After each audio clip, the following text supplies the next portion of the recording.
गुरु ब्रह्मा गुरु विष्णु गुरुदेव महेश्वर गुरुदेव परब्रह्म तस्मै श्री गुरवे नमः। ओम नमो भगवते वासुदेवाय।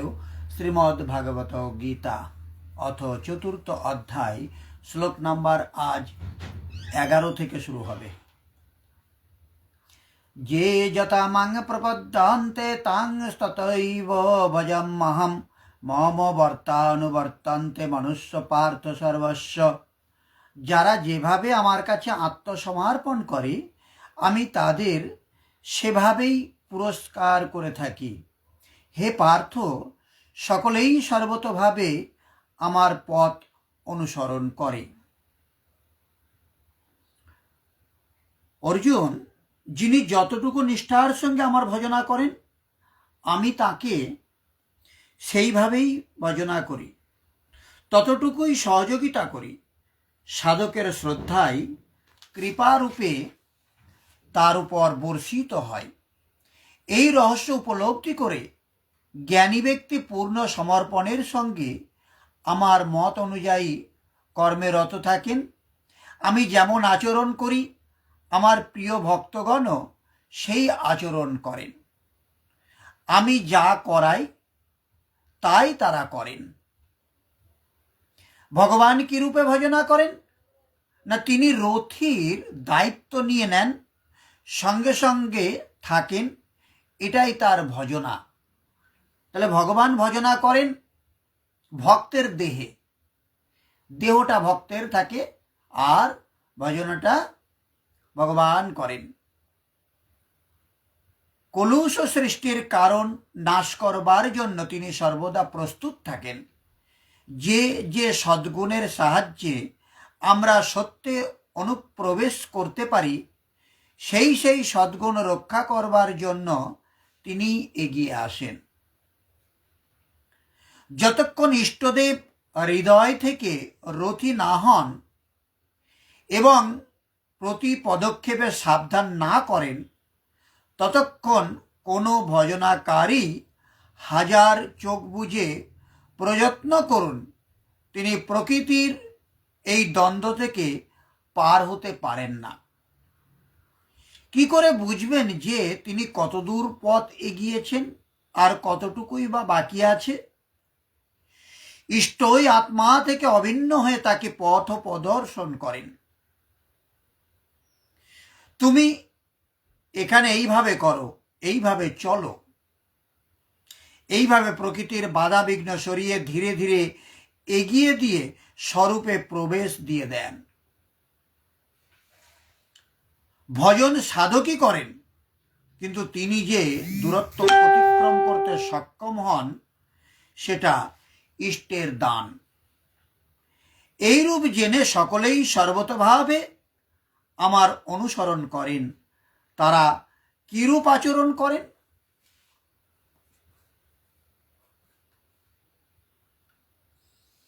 সকলেই শ্রীকৃষ্ণকে তার বিভিন্ন প্রকাশের পরিপ্রেক্ষিতে অন্বেষণ করছে।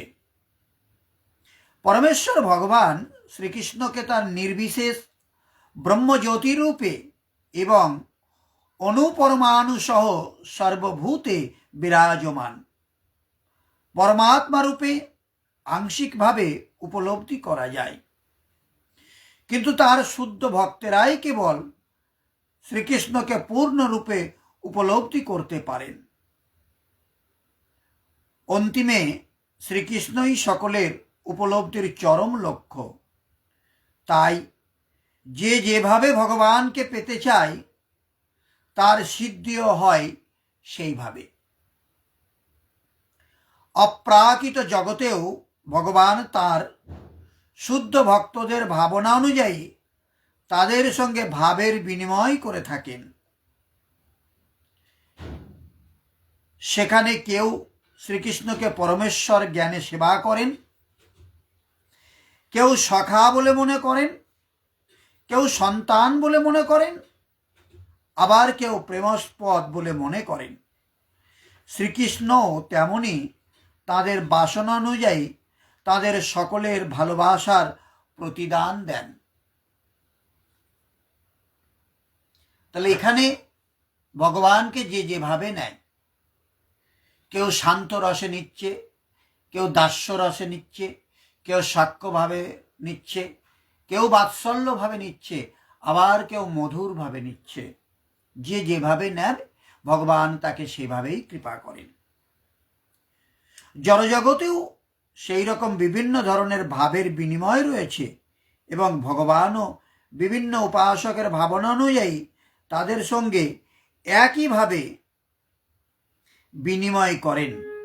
ভগবানের শুদ্ধ ভক্তরা অপ্রাকৃত জগতে এবং এখানে এই জড়জগতে ব্যক্তিগতভাবে ভগবানের সান্নিধ্য লাভ করে তার সেবা করতে পারেন এবং তার প্রেমময়ী সেবায় নিয়োজিত হয়ে অপ্রাকৃত আনন্দ অনুভব করতে পারেন। আর যারা নির্বিশেষবাদী এবং যারা তাদের আত্মার সত্তাকে বিনাশ করে দিয়ে আধ্যাত্মিক আত্মহত্যা করতে চায়, শ্রীকৃষ্ণ তাদের তার ব্রহ্মজ্যোতিতে আত্মসাৎ করে নেন। এই সমস্ত নির্বিশেষবাদীরা ভগবানের সচ্চিদানন্দময় রূপ স্বীকার করে না, তাই তারা ভগবানের সান্নিধ্যে অপ্রাকৃত সেবার আনন্দ উপলব্ধি করতে পারে না এবং পরিণামে তাদের ব্যক্তিগত সত্তা বিলুপ্ত হয়ে যায়। তাদের মধ্যে যারা আবার ব্রহ্মও বিলীন হয়ে যেতে পারে না, তারা এই জড়জগতে ফিরে এসে তাদের সুপ্ত বাসনা চরিতার্থ করতে সক্রিয় হয়। তারা অপ্রাকৃত জগতে প্রবেশ করার অনুমতি পায় না, কিন্তু এই জড়জগতে এসে আবার কার্যকলাপের সুযোগ পায়। যারা সকাম কর্মী তাদের যজ্ঞে স্বরূপে ভগবানের আচার অনুষ্ঠানের ইঙ্গিত ফল প্রদান করেন। ক্ষমা করবেন, এখানে ভুল উচ্চারণ করেছি। তাদের যজ্ঞের স্বরূপের ভগবানের আচার অনুষ্ঠানের ঈপ্সিত ফল প্রদান করেন। ঈপ্সিত মানে হচ্ছে যেটা তিনি মনে মনে চাইছিলেন তেমন ফলই প্রদান করেন। এবং যে সমস্ত যোগী সিদ্ধি কামনা করেন তিনি তাদের সেই ক্ষমতা প্রদান করেন। অর্থাৎ সকলেই সাধনায় সিদ্ধিলাভ করবার জন্য ভগবানের করুণার উপরেই কেবল নির্ভরশীল এবং পরমার্থ সাধনের বিভিন্ন পন্থাগুলি হচ্ছে সেই একই মার্গে সাফল্যের বিভিন্ন স্তর মাত্র। তাই কৃষ্ণ ভাবনার চরম সিদ্ধির স্তরে অধিষ্ঠিত না হলে সমস্ত প্রচেষ্টাই অসম্পূর্ণ রয়ে যায়।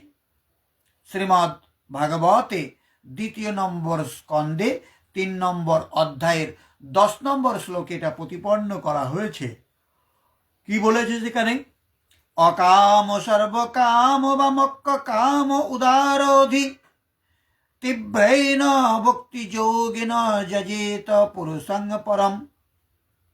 সব রকম কামনা থেকে মুক্ত ভক্তই হোক অথবা কামনা বিশিষ্ট সকাম কর্মী হোক বা মোক্ষকামী যোগী হোক, সকলেরই কর্তব্য হচ্ছে চরম সিদ্ধির জন্য ভক্তি যোগের দ্বারা ভগবানের আরাধনা করা, যা অন্তিমে কৃষ্ণ ভাবনায় পর্যবসিত হবে।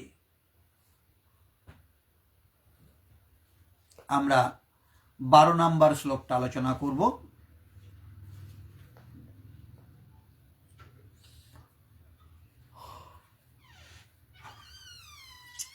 কাঙ্কান্ত কর্মণাং সিদ্ধিং যজন্ত ইহ দেবতা ক্ষিপ্রাং হি মানুষে লোকে সিদ্ধির ভবতি কর্মজা। অনুবাদ বলছে, এই জগতে মানুষেরা সকাম কর্মসমূহের সিদ্ধি কামনা করে থাকে এবং তাই তারা বিভিন্ন দেবদেবীর উপাসনা করে। সকাম কর্মের ফল অবশ্যই অতি শীঘ্রই লাভ হয়। সেই পুরুষ এই দেহে কর্মের সাফল্য কামনা করে অন্যান্য দেবতার পুজো করেন। সেই কর্ম কি? শ্রীকৃষ্ণ বললেন, অর্জুন, তুমি নির্ধারিত কর্ম করো। এই নির্ধারিত কর্ম কি না যজ্ঞের প্রক্রিয়ায় কর্ম। যজ্ঞ কি সাধনার বিধি বিশেষ, যাতে নিঃশ্বাস প্রশ্বাসের প্রাণ অপানের আহুতি ও ইন্দ্রিয় সমূহের বহির্মুখী প্রবাহকে সংযমাগ্নিতে হোম করা হয়, যার পরিণাম পরমাত্মা। কর্মের শুদ্ধ অর্থ হল আরাধনা, যার স্বরূপ বর্তমান অধ্যায়ে পরে স্পষ্ট হবে। এই আরাধনার পরিণাম কি? সংসিদ্ধিম পরম সিদ্ধি পরমাত্মা যজন্তি বর্ম সনাতন। শাশ্বত ব্রহ্মের প্রবেশ, পরম নৈষ্কর্মের স্থিতি। শ্রীকৃষ্ণ বললেন, আমার কথা মতো চলেন যারা, তারা এই মনুষ্যলোকে কর্মের পরিণাম পরম নৈষ্কর্ম সিদ্ধির জন্য অন্যান্য দেবতাকে পুজো করেন, অর্থাৎ দৈবী সম্পদ বলবতী করেন।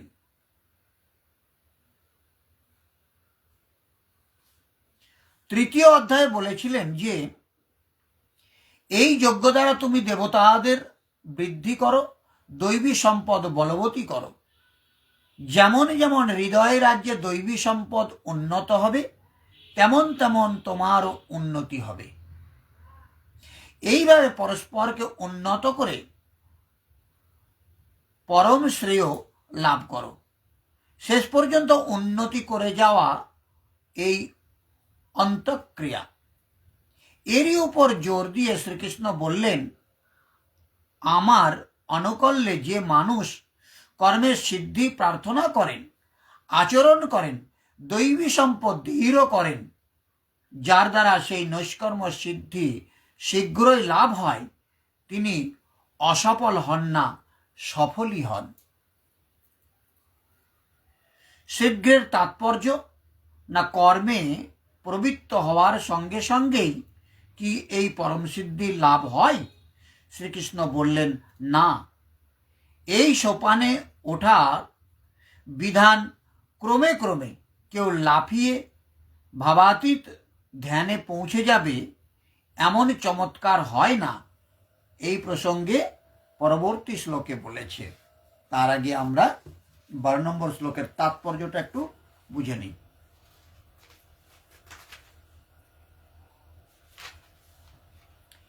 এই জড়জগতে দেবদেবীদের সম্বন্ধে একটি মারাত্মক ভ্রান্ত ধারণা আছে। অল্পবুদ্ধি সম্পন্ন বেশ কিছু লোক, যারা নিজেদের মহাপণ্ডিত বলে মনে করে, তারা এই সমস্ত দেবদেবীদের ভগবানের বিভিন্ন রূপ বলে মনে করেন। তারা কি বলে? কালী, দুর্গা, লক্ষ্মী, সরস্বতী, শিব, ব্রহ্মা, শনিদেব, এরা সবাই ভগবানের এক একটা রূপ।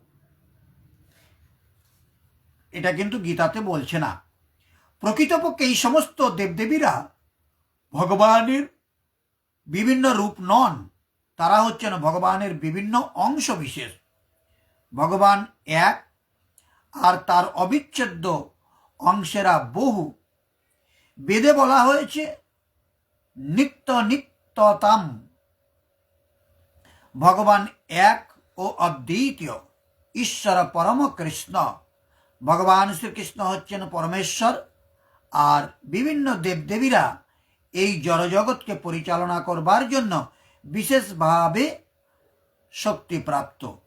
এই সমস্ত দেবদেবীরাও জড়জগতের বিভিন্ন শক্তি সম্পন্ন জীব, নিত্য নাম। তাই তারা কোনো অবস্থাতেই ভগবানের অর্থাৎ নারায়ণ বা বিষ্ণু অথবা শ্রীকৃষ্ণের সমকক্ষ হতেই পারে না। ভগবান ও বিভিন্ন দেবদেবীদের একই পর্যায়ভুক্ত বলে যে মনে করে, তাকে বলা হয় নাস্তিক অথবা পাষণ্ডী। এমনকি দেবদেবীদের দেবাদিদেব মহাদেব এবং আদি পিতামহ ব্রহ্মাকেও ভগবানের সঙ্গে তুলনা করা চলে না, কারণ দেবাদিদেব মহাদেব বা ব্রহ্মা ভগবান তাদেরকে সৃষ্টি করেছেন।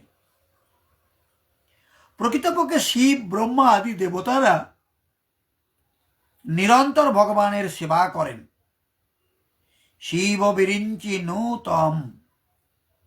কিন্তু তা সত্ত্বেও মানব সমাজে অনেক নেতা আছে যাদের মূর্খ লোকেরা ভগবানে নরত্ব আরোপ এই ভ্রান্ত ধারণা বশবর্তী হয়ে অবতার জ্ঞানে পুজো করে।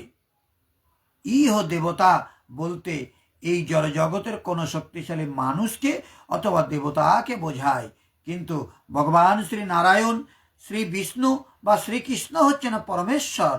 তিনি জড়জগতের অন্তর্গত নন, তিনি জড়জগতের অতীত চিন্ময় জগতে অবস্থান করেন। এমনকি মায়াবাদ দর্শনের প্রণেতা শ্রীপাদ শঙ্করাচার্যও বলে গেছেন নারায়ণ অথবা শ্রীকৃষ্ণ এই জড় সৃষ্টির অতীত। কিন্তু তা সত্ত্বেও মূর্খ লোকেরা ঋতজ্ঞান দ্রুত ফল লাভ করার আশায় বিভিন্ন দেবদেবীর পূজা করে। তারা ফল লাভ করে বটে, কিন্তু এই সমস্ত মূর্খ লোকগুলি বুঝতে পারে না যে বিভিন্ন দেবদেবীকে পুজো করার ফলে প্রাপ্ত ফল অনিত্য এবং তা অল্প বুদ্ধি সম্পন্ন মানুষের জন্য। যিনি প্রকৃত বুদ্ধিমান তিনি ভগবানেরই সেবা করেন। তৎকালিক অনিত্য লাভের জন্য বিভিন্ন দেবদেবীকে পূজা করা নিষ্প্রয়োজন। জড়জগতের বিনাশের সঙ্গে সঙ্গে এই সমস্ত দেবদেবী এবং তাদের উপাসকেরাও বিনাশ প্রাপ্ত হবেন। দেবদেবীদের দেওয়া বর হচ্ছে জড় এবং অনিত্য।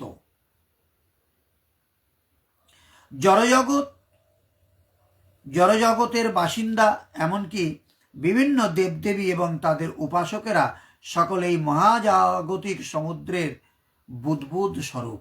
একসময় তারাও মিলিয়ে যাবে। কিন্তু তা সত্ত্বেও এই জগতের মানব সমাজ ভূসম্পত্তি, পরিবেশ, ভোগের সামগ্রী আদি অনিত্য জড় বিষয়সমূহ লাভের আশায় উন্মাদ। এই ধরনের অনিত্য বস্তু লাভের জন্য মানুষেরা মানব সমাজে বিভিন্ন দেবদেবীর অথবা শক্তিশালী কোনো ব্যক্তির পূজা করে। কোনো রাজনৈতিক নেতাকে পূজা করে যদি সরকারের মন্ত্রিত্বের পদ লাভ করা যায়, সেটিকে তারা পরম প্রাপ্তি বলে মনে করে। তাই তারা সকলেই তথাকথিত নেতাদের ভুলুণ্ঠিত প্রণাম করছে এবং তার ফলে তাদের কাছে থেকে সাময়িক কিছু আশীর্বাদ লাভ করছে। কারণ এই নেতাদের পুজো করলে কখনো প্রধানমন্ত্রীর আবাস যোজনায় ঘর পাওয়া যাবে, আর কখনো বেকারের ভাতা পাওয়া যাবে, লক্ষ্মীর ভাণ্ডার পাওয়া যাবে ইত্যাদি ইত্যাদি লোভে পড়ে নেতাদেরকে পুজো করতে বসে। আবার কেউ কেউ তো শেখ শাহজাহানের মতো মানুষদেরকে পিঠে বানিয়ে খাওয়াতে যায় রাত দুপুরে। এই সমস্ত মূর্খ লোকেরা জড়জগতের দুঃখ কষ্ট থেকে চিরকালের জন্য মুক্ত হওয়ার জন্য ভগবানের শরণাগত হতে আগ্রহী নয়। সকলেই তাদের ইন্দ্রিয় তৃপ্তির সাধন করবার জন্য, বস্তু এবং তুচ্ছ একটু ইন্দ্রিয় সুখ ভোগ করবার জন্য তারা দেবদেবী নামক বিশেষ ক্ষমতা প্রাপ্ত জীবেদের আরাধনার প্রতি আকৃষ্ট হয়। এই শ্লোক থেকে বোঝা যায় যে খুব কম মানুষই কৃষ্ণ ভাবনার প্রতি আকৃষ্ট। দুঃখের বিষয় যে পৃথিবীতে যত লোক আছে তার মধ্যে সনাতন ধর্মী মানুষ মুষ্টিমেয় কিছু। আবার যত লোক সনাতন ধর্মী তার মধ্যে থেকে ভক্ত কতজন আছে? অভক্তই বেশি আছে। আবার যারা ভক্ত আছে তারা ভক্তরা আবার বিভক্ত হয়ে আছে। কেউ শৈব, কেউ গাণপত্য, কেউ শাক্ত, আর কেউ বৈষ্ণব। এই নিয়ে আবার ভাগ রয়েছে। আবার বৈষ্ণব যারা আছে তাদের মধ্যে আবার কেউ ভারত সেবাশ্রমের, কেউ গৌরীয় প্রথার, কেউ আবার ইস্কনের, কেউ আবার অন্য সহজিয়া, নানান কিছু ভাগ রয়েছে।